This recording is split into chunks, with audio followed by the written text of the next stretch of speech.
Okay. I spoke to Thank one you. of my other classmates, Margot Segura, who was very much involved in what was taking place in 1971. And she said if you wanted to contact her, she'll be more than happy to also answer questions. Oh, okay. Okay. Do you need, Miguel. do you need more people or? And Uh, she's good. no, we have a lot, but or not a lot, but all of the like different groups have each person. But Hmm. Right. I mean, Professor Viola is very like adamant on if we want to do like our own research. T definitely invites that. So we would be, do you think you could give us some of their Right. information, Her name is Margot Marco? Segura, Segura. Hmm. And she lives in Las Vegas, New Mexico.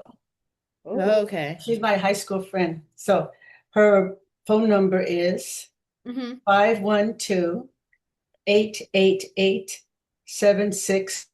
512-888-7607. Seven, six, She zero. tells it as it is. She's straightforward. And did she come to St. Mary's also, or did you guys Yes. just go She close read, enough? she went there in 71 and Okay. graduated in 74. So she was there 3 years. Okay. mm. Okay. So you want somebody who's been through the whole Yeah. years. Yeah. Awesome. Okay.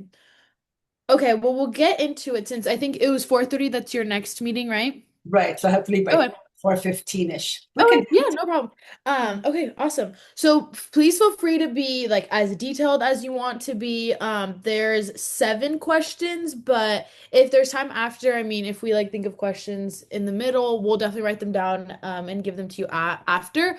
But Mhm. yeah, just feel free to like we're here for you and to hear your story. So anything Mhm. you want to add will be of value to like our final project. And also for us to represent your story most accurately and with care and everything. So yeah. But with that being said, the first question that we have is what do you remember of the conditions at SMC that led students to mobilize for change when you were a student here? Right. And you know what? That's the same question I asked Margot, my friend Margot. I go, what do you, to try to get her perspective? And we both agreed. First of all, we spoke about the physical conditions. Remember last time at an interview, it was a small college and it wasn't very modern. Now, of course, it's very modernized. But, Mhm. uh, and this goes with what's going on with us. So the girls, got a brand new dorm because we were the first class to go there. Okay, but the guys, they were at, do you still have St. Augustine Hall? Mhm. Okay, well, the guys, I don't know, has it been remodeled? No. I lived there my first year. I don't know. It's like white brick. Right, It's just right. kind of Well, kind of. our Chicano guys were in the basement and they would call it the zoo Oh. because it was crazy. Yeah, that's where they were living. So the physical conditions, right? And because we had affirmative action, St. Mary's College got federal grant monies. And with that, they were able to build the school. I mean, modernize or renovate it and what have Mm. you. So the first part was the physical part. So we really felt that. And then the second part is, like I mentioned before, I'm going to say it like Margot said, going to a man's, white man's rich college.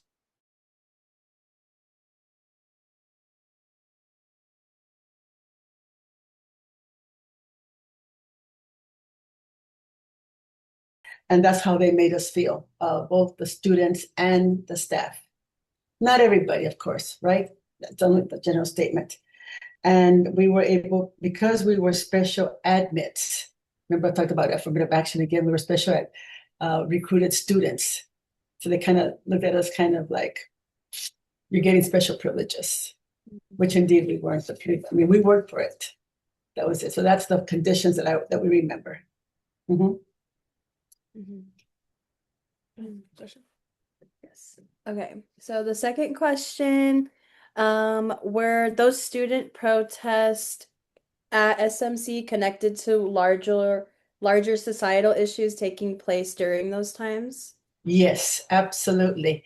As a matter of fact, we were in conjunction with, besides UC Berkeley, but Mills College and Stanford University, the Mechas there. So we're always coming together. And I always remember the girls from Mecha and the girls from St. Mary's getting together and go, oh, we have the similar, not complaints, but concerns, right? So, and because it was, right after the unrest of the whole country, right after the Vietnam War and the protests and the whole thing. So, yes. and Kent State and what was going on. So yes, because everything that was going around us, it also trickled down to St. Mary's College. Yes, Mhm, mhm, very much so. mhm. And then the third one is what role, if any, did you take in any of those campaigns for justice at the college? And if you're part of the campaign, what did the coordination between students on campus look like? Okay, good. These are all really good questions, by the way. Okay, so we were really strong. Mecha, remember the Movimiento Estudiantil Chicano de Aztlán, the Chicano Student Union, we were really tight with the Black Student Union. So it came back down to like, you know what, these classes do not reflect us, or the teachers are not sensitive to our special needs or what have you. So I think that's what came about, what brought about the what we call the hunger strike, just like Cesar Chavez was doing it back then. And we said, okay, we're going to go in the chapel and we're going to strike until we get the administration, which were the Christian brothers, to be more open. I mean, it was a liberal arts college, but it wasn't what we wanted, what we needed, right? And so I was the secretary to the Mecha director, and so I still had to go to work, but we had the students mobilizing and organizing. Of course, you're always going to have the strong militant ones that say, you know what they're going to say. And then the other ones that are mild, that are saying, look, let's work this out. So you always had some kind of division, or two extremes is more like it, not division, two extremes. And they knew that the administration, just like the president, the White House knows that, you throw a bone and you have like people fighting for the bone. So we had to become united. And that was a good part.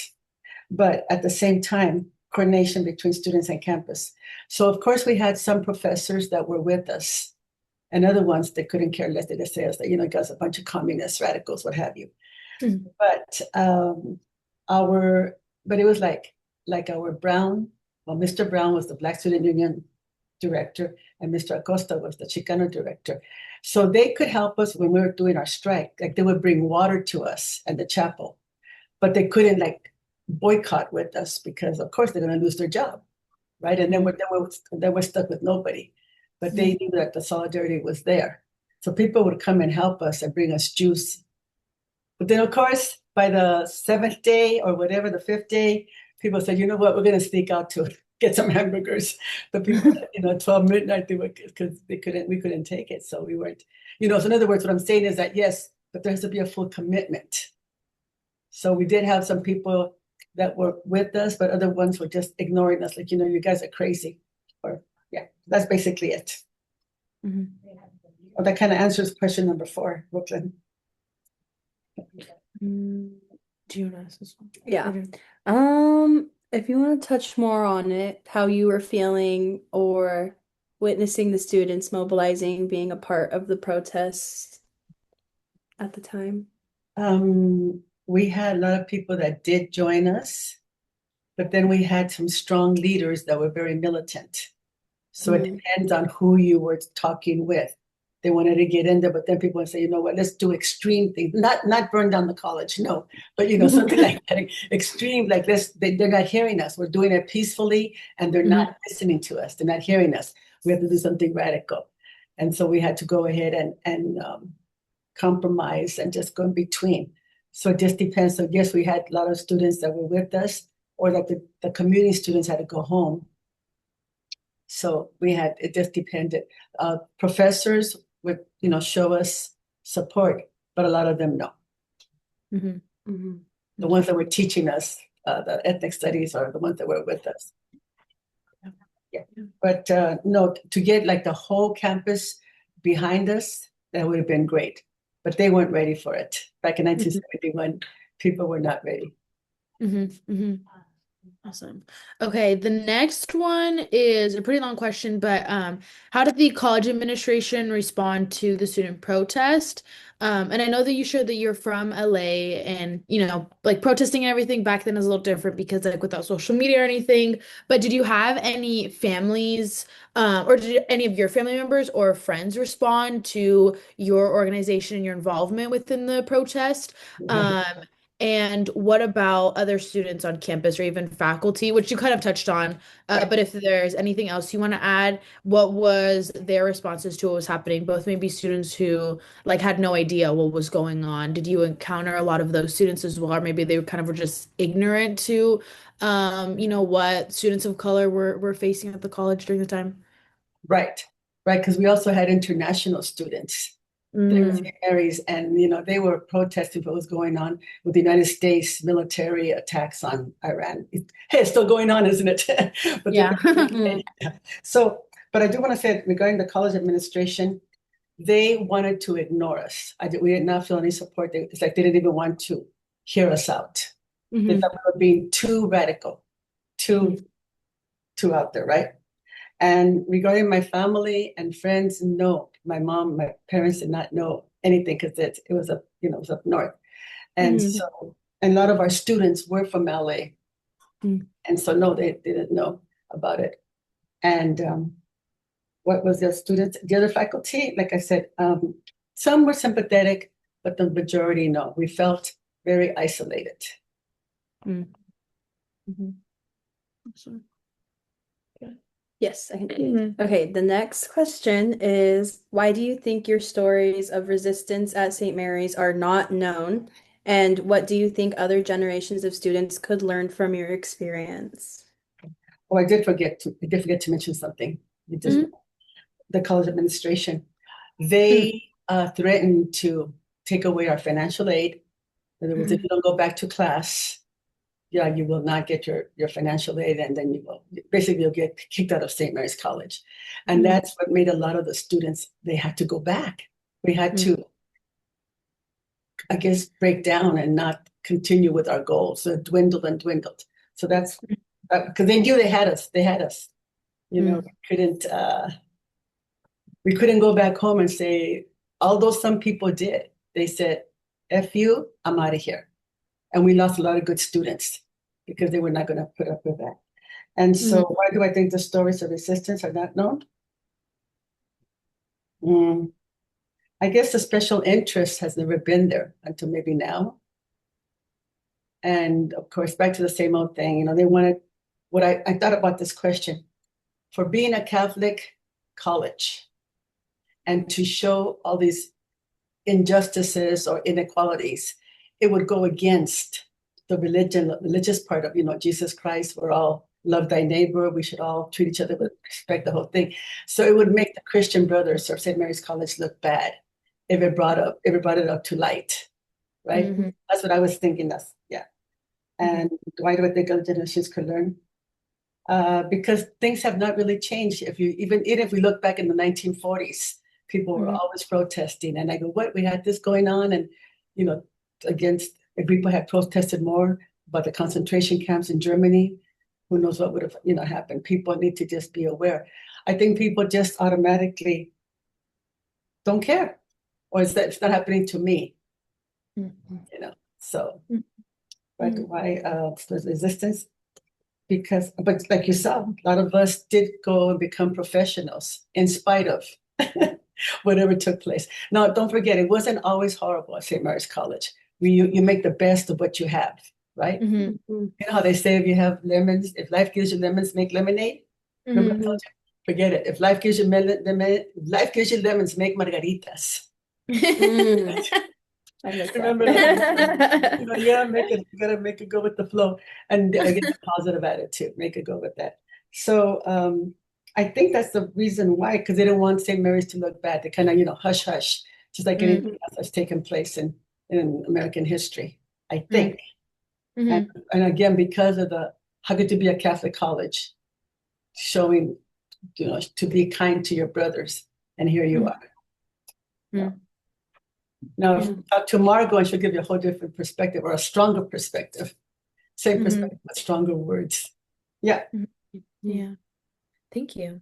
I kind of want to change one question a little bit because I know we have the seventh question, but today Alyssa and I got to talk to Tom Brown.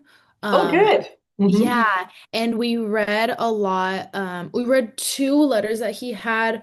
One was about the creation of the intercultural center that we have on campus and like his Hmm. role. And then his second one was, I believe, a part of his memoir is what our Hmm. professor said, about getting fired.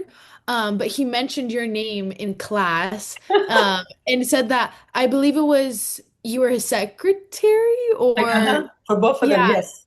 yes. And a So, lot of uh-huh. yeah, a lot of what you're saying, he said exactly the same thing, echoing Hmm. how a lot of the administration got mad at him because they're like, we don't want, we don't want him on our committees because he's just gonna tell us back like our mission, our LaSallian mission, and he's gonna say like, oh, well, you guys have said all of these things, like like you're saying, love thy neighbor, respect for the or concern for the poor, and all of those things, but we're not doing what we're saying that that Right. we're built on. Mhm. Um, and so I was wondering if you could just speak a little bit to your relationship with him, and being in the college, and working closely with him at a time where he was speaking up for and getting a lot of backlash for being, Yes. Yeah. in community with the students. And Hmm. like you were saying, that's very scary because his job probably, well, it did, it got threatened, to fire him and everything. So what did that look like your relationship with one another, and maybe something that he taught you that you think was very valuable, and that you took from that experience as a whole? Right. Well, first we had him. We did not have a Mhm. Chicano director. So Mhm. we would go with him. What he did teach me is, again, it was my work study job. I don't know what I was doing. So if you see any letters that have mistakes on them, that was me. Okay. Because you had carbon paper back in those days and it was hard to. Okay. But what he did teach me is like, have confidence in yourself. Because I don't know if I mentioned, but I was very, very shy, very quiet, and anything new was scary to me. Mhm. But he says, you can do it. And he gave me, he helped me build my confidence even more. I mean, I was already good at high school, but because of the college experience, again, I was scared to start it all over again, right? Like baby steps. So he did help me with that. And he was very patient. And yes, he also understood that people were angry and that anger would come out, talking about the Black Student Union when we were Mhm. there. I'll always remember this. One of the guys, one of the students, it was near Christmas time. And like that song, I'm Dreaming of a White Christmas. Mhm. Okay, so basically they're talking about snow, right? Mhm. White Christmas snow. But this Black student was so upset with the racism, the crack with the white man, the whole thing. He goes like, forget the white Christmas. We want a Black Christmas. And that's how the anger that was inside. People were trying to make change. But sometimes by being so angry, you turn people off. You're trying to Mhm. talk to administrations and what have you. So yes, I do give Tom Brown a lot of credit. And then he was our leader in many ways. And that's why we had the Black Student Union and the Metro, because again, they threw us together. It was called Mhm. the jail, well, GAEL, but we called it the Mhm. jail, Yeah. jail, right where the post office was. And we would just Mhm. gather there. They had a pool table. That was our little safe place. And that was where the office was like, this big, right? But I learned so much. And he taught me not to be afraid, not to be afraid. Like, I mean, you walk into this room and all these Black guys are there, and they're just, that's where I learned the word, don't majive me. You're just majiving. It's not even a word, but they're just majiving. I go, okay. And then they also let me know, like, what, we're okay. In other words, they would protect me. So it felt Mhm. good. So that's why I was living in the world of the Chicano and Black Mhm. students. Mhm. Again, it was all Black guys, guys. And so Mhm. with him, yes, I saw what he had to do. And yes, he kept his cool. And yes, there were times like after coming back, he would let it all out, let out the frustration, the anger. But he said, but we're not going to give up. So he was like also my role model. And then Mhm. we got our Chicano director, Harry Acosta. Not that, and he wasn't as strong as Tom, but maybe that was the mentoring. He was mentoring him. Mhm. So yeah, Mhm. okay, that's nice. I'm glad he still remembers me. Yeah. No, he did. Yeah. How long did Harry Acosta work here for? I'm not sure because I left, remember? I left in Yeah. 1972. You can ask Mhm. Margot. Okay. How um When did they hire him? Was it in your second year or? Good question. I'm pretty sure late first year, the Oh, late, okay. late first year, but not the first semester. Hmm. I'm not Okay. even, I don't remember, but for sure the second, 1971. So I was there Mhm. 1970. Hmm. Hmm. Because again, the first semester I did not get as involved. The first semester I used it just to acclimate myself to college life. Hmm. And we heard, the different, well, the gentleman who was the Metro president was the gentleman I married. And that's how he got me really involved with everything. And then we were doing everything together. Being, Hmm. but at the same Hmm. time, I knew that if you want to get things done, you cannot be, getting people upset. Hmm. Yes, you're going to tell them the truth. In other Hmm. words, I'm gonna be recorded, but you don't say, you know what, you're an asshole. Although Hmm. he is or she is, but you don't say that. You say there's another way of doing things, and Hmm. that's what we had to go ahead and learn ourselves because we didn't have any direction. Hmm. How to, like maybe when you have classes and you can say, look, this is how you make change in society. But we Hmm. were learning. It was a learning experience. And we did make a lot of mistakes as students, but we also Hmm. made a lot of strides. In other words, they knew we were not going to just sit back and do nothing at all. We were speaking up. Some of us were speaking up very diplomatically, other ones very militantly. Hmm. Hmm. Was there that kind of animosity too between the group where it's like you're in the same group but you both wanted different things? And how did you if you experienced that like within Metcha or maybe even like seeing it within like BSU leadership, how did you deal with that? Like balancing both sides of someone like you're saying a very diplomatic Mhm. um answer to these like problems that are going on, but also sometimes these very militant strategies that people do want to use in order to get their point across. Good question. I would say that yes, at times there was a rift between the BSU and the Chicano students because Tom was able to speak up more for the Black students, and it looked like the Black Mm-hmm. students were getting more than us, or more attention, or their demands were being met sooner than ours. Mm-hmm. And again, it's like why? Yeah. But because I think because if Tom had to pick one, in other words, let's pick one first, and then we go, and then the other one can follow through. So Mm-hmm. I think at times, but he would have picked the Black students first, and then us, and then other times us first, and then them. But unless the whole picture, unless you see the whole picture, then you understand what's going on. And so Mm-hmm. being young, and I think, we're 18, 19, right? Year olds, and you think we have the answers, but we don't. Or we Mm-hmm. don't want to be patient and wait Mm-hmm. for the whole procedure to take place. Like this is going to happen. And of course, so there were at times when it was a little ripped, but then we would always come back. But when they like for the hunger strike, that we all came together. So, Mm-hmm. but we Mm-hmm. would always have meetings and discuss things. And yes, they Mm-hmm. would get kind of heated meetings, of course, because even within the Mecha, we had our own discussions, the little rifts. With the same BSU, there's some kids that were, very, uh, they want to be like the Oakland Black Panthers, and the other ones were like very sophisticated, like, they want to do things the right way or the white man's way. So, what was the name of that guy that in the name of that guy, that black guy that in Will Smith, the series. The series Will Smith, the Prince of Bel-Air, Yeah. Oh. the other guy, Oh, Carlton? Carlton. Carlton. Okay, Oh. talking to my grandson here, he knows all. So we had some students that were like Carlton, and then we had other students that were like Malcolm X. So Mm. we had to go together, and we're saying, and we had to educate some other parents, like, you know what, you're being discriminated. What? I'm being Mm. discriminated? Yes, look at this and that. So, Mm. Mm.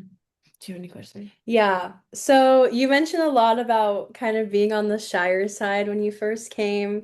But I wanted to ask, were there any like certain movements or, I mean, moments or like certain things that you really got involved in that really made you feel like you had come out of that shell and out of the shyness?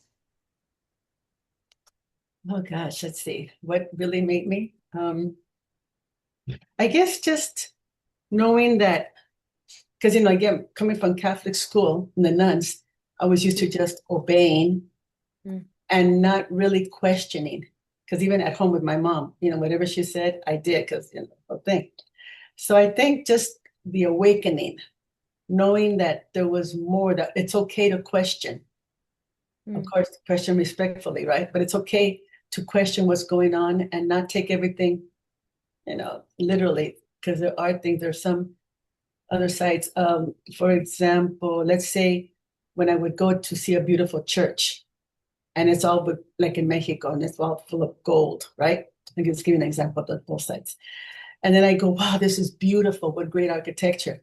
And then my friend would say, how many Indians did they use? Did they use them as slaves to build this church? How many people died building this church? And I go, oh my God, you're so right.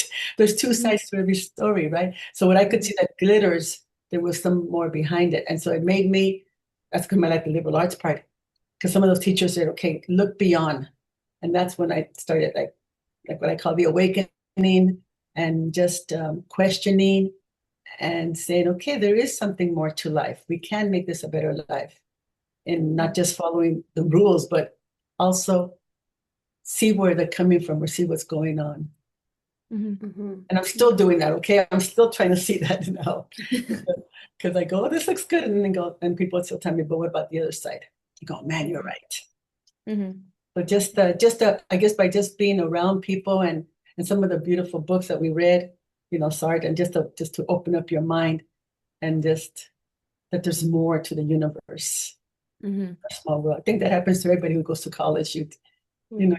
It just, the door is open, and you have Mhm. so much. Yeah. Do you have another one? Because I have a You go. nothing.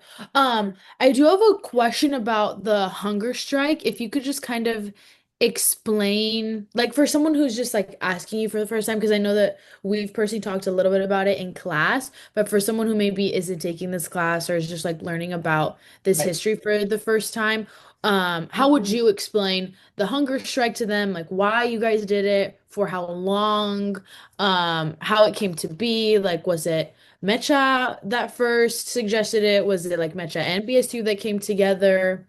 Mhm. It was both of us coming together. Hmm. You're right. It was a peaceful demonstration. That's the way, because we wanted to do that. Because even, we would go to Sacramento also, Hmm. and I'd do that, like a nice peaceful march, go to the legislators. And even then, I'll always remember I took off my shoes because we were tired, man. We had been marching. And then you see these riot gear police officers come. I had never been so scared in my life. And I just got my shoes. I didn't even put them on. I got them, and we ran because they were coming with us for clubs. And we were just making the Vietnam War demonstration, peacefully. So Hmm. that was one way. We followed the example of Cesar Chavez. And I would have to go talk to the person, Cesar Chavez. That was his way of also saying, if someone cannot have their rights, then I can do this. And it Hmm. was also to bring publicity to what was going on at St. Mary's College. That was a peaceful way of Hmm. us getting the news media to come over, and the newspaper, and then to see what's going on and question what's going on, which had to make the administration, of course, very upset, but they also had to answer the questions, Hmm. right? Like I said, they were getting money, they were getting the grants. So, but they didn't want it. They wanted the good stuff, but they didn't want the way we had come over here. So anyway, so I would say we're following Cesar Chavez's example, peaceful demonstration. Instead of going out there and, breaking windows, throwing rocks through the windows, that was one way of us making a stand together. And it had to be the Black students. And of course, we had, some Asian students, some white students, but all those that were really concerned. But they just also, again, depending on what newspaper you read, it could have been newspaper just making noise. And how long did it last? Not very long, from what Hmm. I remember. I think however long we could last without eating. I'm Hmm. thinking, was it 5 days? I'm thinking something like that. And we also knew that we were hurting ourselves because not going to class, Hmm. we had to keep up our grades, right, to be able to graduate. So it was a tough decision, but we also were so firm in convictions that, if we do something now, we're going to break the cycle of people thinking that they're not going to make it. Or maybe they wanted us to fail. So, you know, Mhm. you do things that you can fail. You throw things like a police officer that stops this young Chicano or Latino guy, and then he provokes him, and then the young gentleman that goes, "That's it," and he hits him back or something. But so I also saw that with St. Mary's. Again, some administration. In other words, if a person is racist, they'll do everything they can to destroy us. At the same time, we had some very liberal people that were with us that helped us in many ways. Like I said, they brought us water, some juices because we weren't eating. And we were sleeping on the benches, you know, right there on the church benches. So Mhm. it was kind of nice in the sense, I mean, by nice, I mean the solidarity we Mhm. felt really because it started off strong. We had a Mhm. lot of people, and then little by little, you know, we lost people. So maybe some of the students that were Bay Area students, maybe their parents did say, "Get out of there. We're not paying tuition for you to do this." So we lost a lot of people, or some people just were really got hungry. I did. I remember that. But yeah, that was just a peaceful. Was it successful? It made a dent, I Mm. think. That's it. Not as successful as we wanted it to be. But then again, the guys, the ones that were the leaders that were saying we're going to do this, they're the ones that broke down. But they went at 12 midnight to Jack in the Box to get some food. And I said, wait a minute here, wait a minute. So yeah, that's, that's always going to happen, right? There's always dissension. Or else you know how they plant people in any kind of mobility to instigate. So, Mhm. but it was a different time then. I think nowadays we're much more organized mobilization wise. I mean, I love it when we have across the United States when you have all these demonstrations, you know, Mhm. from every city, you know, no kings. I Yeah. Mhm. love it. So that's a good thing, if you know. But even like back then, those that were fighting or saying no to the Vietnam War, Mm. it was at that time. It's like, how can you be unpatriotic? Those men are out there dying for us. And I think what we were saying is that, see, and I was the one that was thinking like that too before. And then we're saying, what? It's not a war? When you find out the whole details, how, yeah, how come only Latinos and Blacks are going out there to the front and they're dying? What the casualties coming back? And if it's not a war, why are we there? And then when you find out that war makes businessmen richer, Mhm. the whole thing and go, oh, that's when I said, oh man, I didn't know that. See, all we hear is what the news media tells us. And so that's why they saw us also like that, like you're unpatriotic. Why are you protesting? People, my brother just died in Vietnam, and my brother was in Vietnam at that time in the Air Force, and Yeah. we would write letters to each other, and so Mhm. and he was like an MP military police. You know, they have those little hats, little thing, and so they'll tell the guys, "Don't mess with me. See, this is my brother. He's gonna don't mess with me." Just a little things, just joking around, but yeah. Because he was away from home and he was missing, you know, home, and I was away from home and I was missing home. So we had that in common, but we also knew that we were doing a better job for everybody. We were teaching our younger brothers and sisters, don't be Mhm. afraid, go. Even though we were afraid, go out there. Mhm. I Um, think, can I maybe ask if you yes. You can, want to put on the chat? Do you have a chat? that might be better. Yeah. I put it on the chat. It's like, don't talk. I'll open it up. Are you on the same room or not? I mean, is Jillian in the same room? No, Alyssa and I are at school. Mm. And you're And home, Jillian, Lily, and taking care of it. Good. Yeah. Lot of honey, warm tea. And don't talk. Yes. Okay. I'm waiting for you.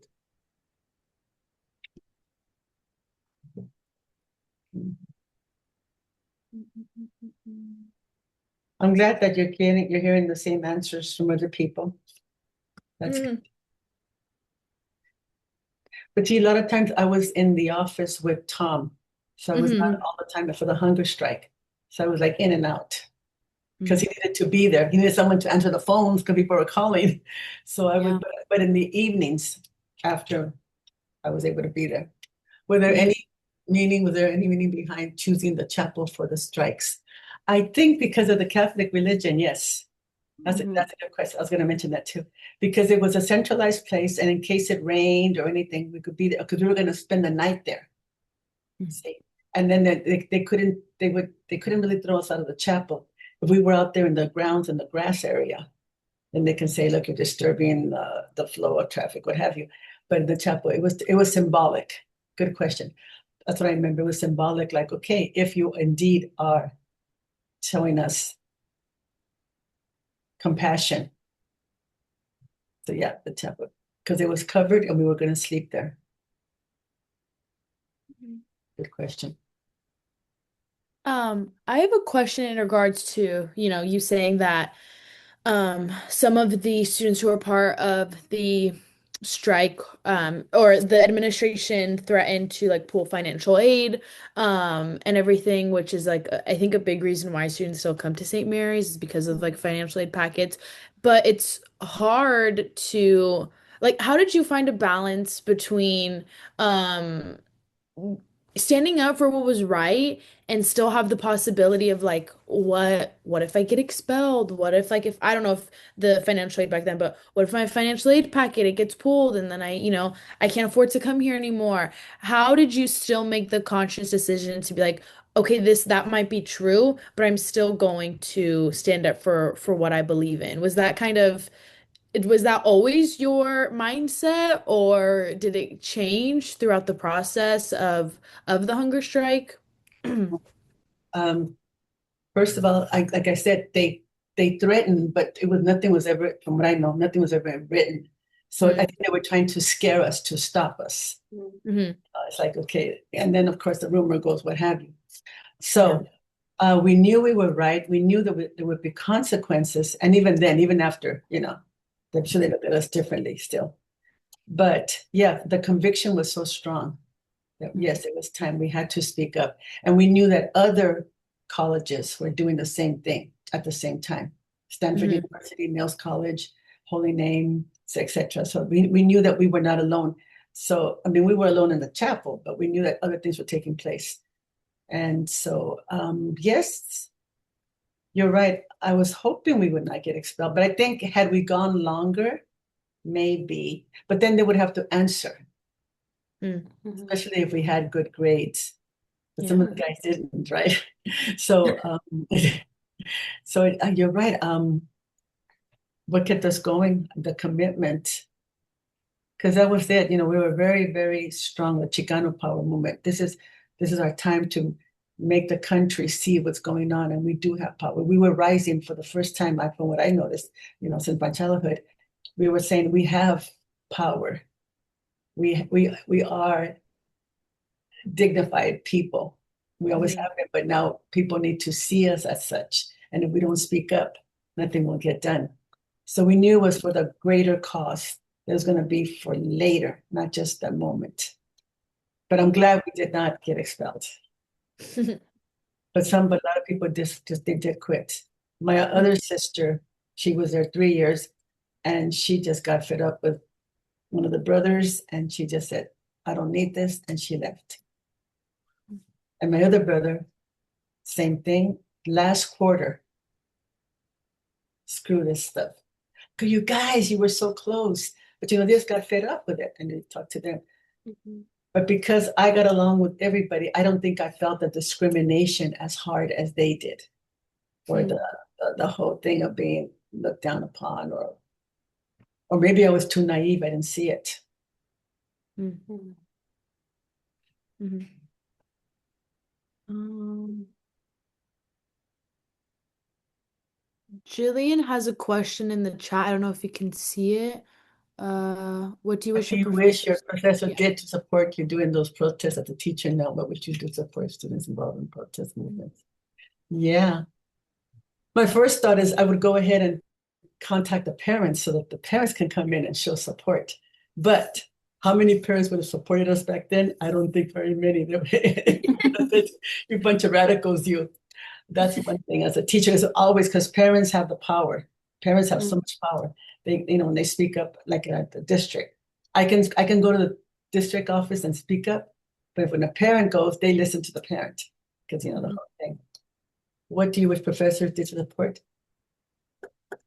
Yeah, I wish that they had spoken to the administration and told them, look, these are good kids. They mean well. They're just asking for what is right. And we could give it to them. But maybe they were afraid too of losing their jobs. Just to support. But we did have some professors that would come in between classes and sit with us just to show support. But yeah, they couldn't stay very long because maybe within their own departments, they were going to get looked down upon. Because it was a very volatile time, very emotional. People, what do we do? What are we doing? What's right and what's wrong? And what could be right for me could be wrong for you. And again, depending on who they spoke to, right? Like if they spoke to me, and if they spoke to a strong militant person, they would get two different perspectives. We want the same thing, but just the way people speak makes a difference.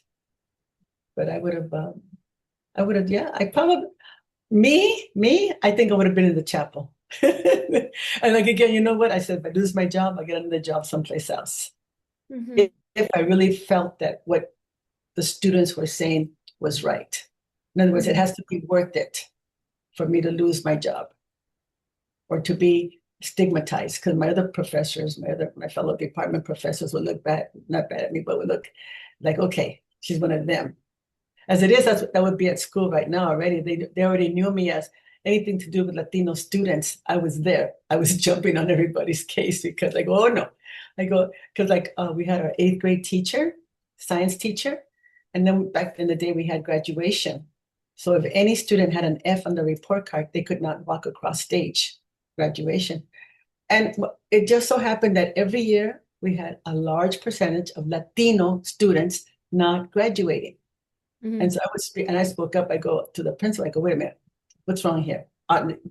You can't have half of the class not graduating because they're not. What's going on is the teacher, because she would fail them in science. But again, she was racist, and she was saying, you guys are not going to make it, so why should I even bother? So things like that. So I still have that same fire, that same energy that I do still speak up for our students. And now even special ed students. But yeah, good questions. Any other questions, Jillian? There she goes. That's good. There's a good thing about technology and chat.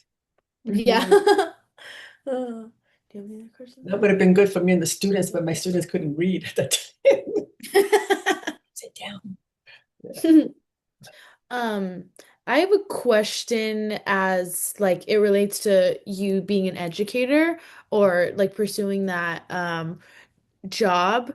I think we can all agree, like the three of us here, how important education is and our like ability to be in higher education and talk about important history that's been forgotten.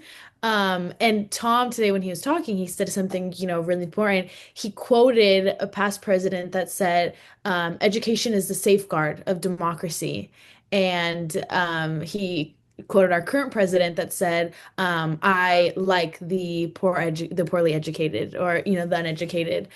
So just knowing that, or what he say, he said, I love the poorly uneducated. That's what he said. And I guess knowing that, what does it mean to you in this current day when schools across the nation are cutting, DEI, or we're cutting at the federal level, we're cutting and completely slashing like our education department. What does it mean for you still to be an educator? And I'm assuming doing it for so long, what keeps you motivated to do it and to pursue it? Because it's such important work. I think that's nothing that the three of us, disagree on. Like we need our teachers. They're the foundation of like everything. So what does it mean to you to still to pursue the work that you do? And what keeps you motivated to do it? Okay, I would say what comes to mind is I always have hope. I always have the hope, right? And I'm not going to give up. If there's any hope at all, if there's any chance of improving anything, I will be there. I will still fight. That fighting spirit is still in me. Again, not with guns, not with violence, but peacefully, intellectually, and not emotionally. Because some of the people feel like just yelling at them, but no, gotta keep cool. And so what keeps me going, knowing that what's right is right. And yeah, and like they said, education, that's powerful. That's not a gun, but it's the key to success. And I really believe that, and a lot of kids need to know that you can do it just by being not just educated, but know the different parts of the world, different parts of it. So yeah, just never giving up. I'm not ready to give up. And sometimes even in our meetings or in the different activities I go, we can do this. And they go like, people, we don't have the people, but we can do it. Let's just go. Look, let's just try it. And then once, because you don't know what you can do until you try. So just that motivation. I just want to see anything that makes the world a better place for our future generation, our kids. I think it's important. And because you see so much people that don't care. They don't care about anything. I go, wait a minute here, but we need to care because we care for each other and the kids. But just not giving up. What keeps you motivated? Knowing that, again, hope, and knowing that there is a solution. Like my mom would always say, and then Jill, I'll touch in English. My mom always said, hay solución para todo, menos la muerte. There's a solution for everything except death. So that's why I go with that. Okay, so I want this solution. This is my idea of the answer. But guess what? It's not going to work. Okay, let's go to plan B. We'll go to that answer. But that keeps me going, that there's a solution for everything except that you can't cheat. When it comes, it comes. But I just like the fact that you can still don't give up and keep it going. And then that motivates other people. And the kids can do it. And then we work and celebrate your successes, celebrate your little wins that you do. Just like finishing your final, you did it, yeah. And you're gonna look back and say, how did I do it? And I just again, I think also I surround myself with positive people or people who are like mine who think the same, that we want the same goal. So we find different ways of doing it.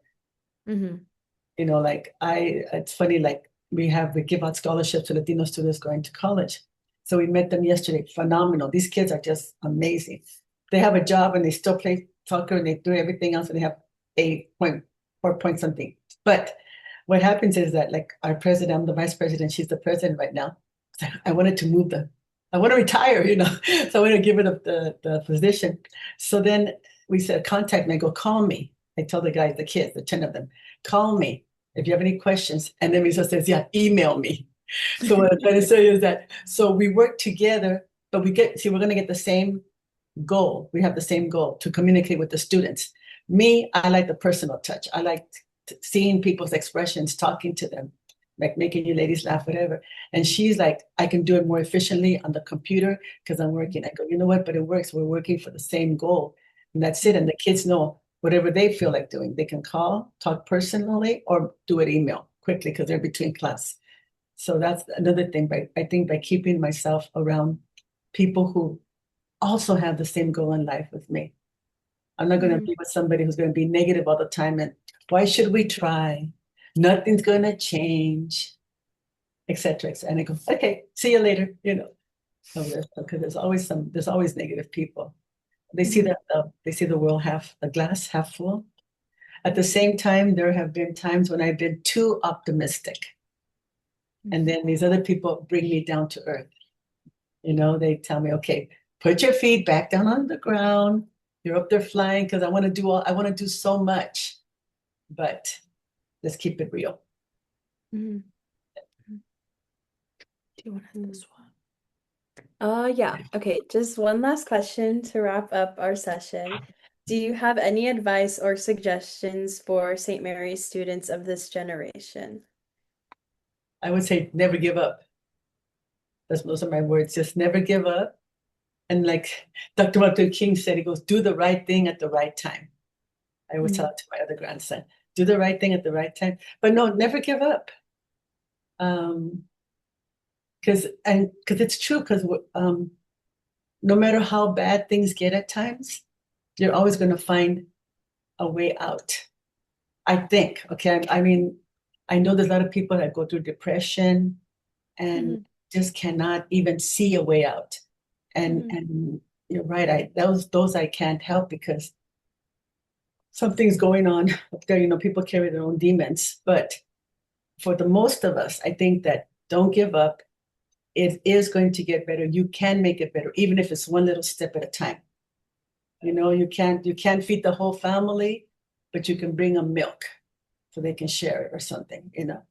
There's always hope and there's always something that you can do. That would be my advice, I think. And gosh, but that's a good one. Yeah. And my thing is enjoy life. I have a little saying here in the kitchen. It says, do something every day that makes you happy. So if eating that ice cream makes you happy, do it. I'm going to do this today. Or helping out another person, something as simple. But just do something every day that makes you happy. Not, you're always pleasing your parents or your professors or your boss at work. Something that makes you happy. And then just go with that because and then of course always smile because it's contagious. Once you start smiling, other people smile and it keeps on going. But don't give up hope. And yes, acknowledge those terrible moments in life when things happen and you say, why? We just had a teacher, young, she's 50 years old, excellent teacher. She just passed away from cancer. And, just that everyone's devastated. It really hit us hard at school and the students. And it's like, why? Why? But then at the same time, when we had her celebration of life, she had a full life. She lived what she wanted to do. She was always there for everybody.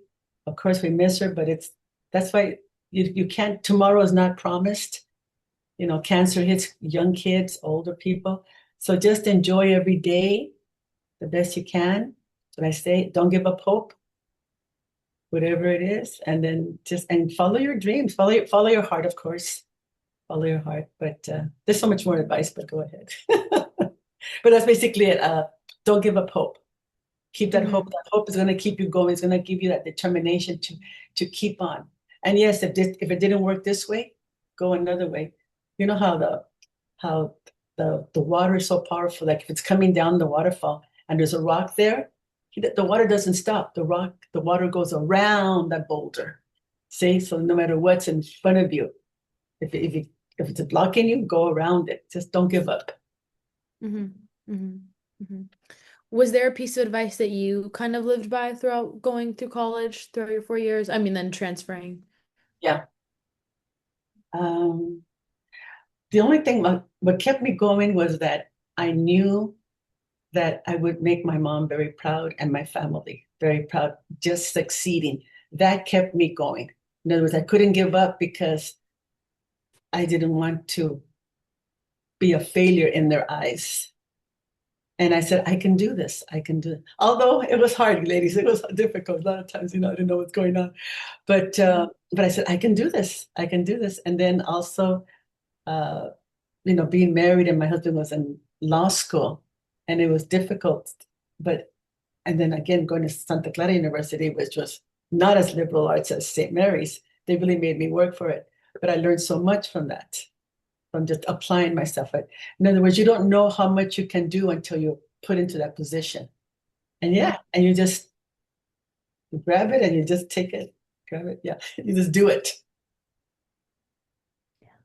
Awesome. Any last things? Okay, good. We have good timing. Yeah. Did a good time.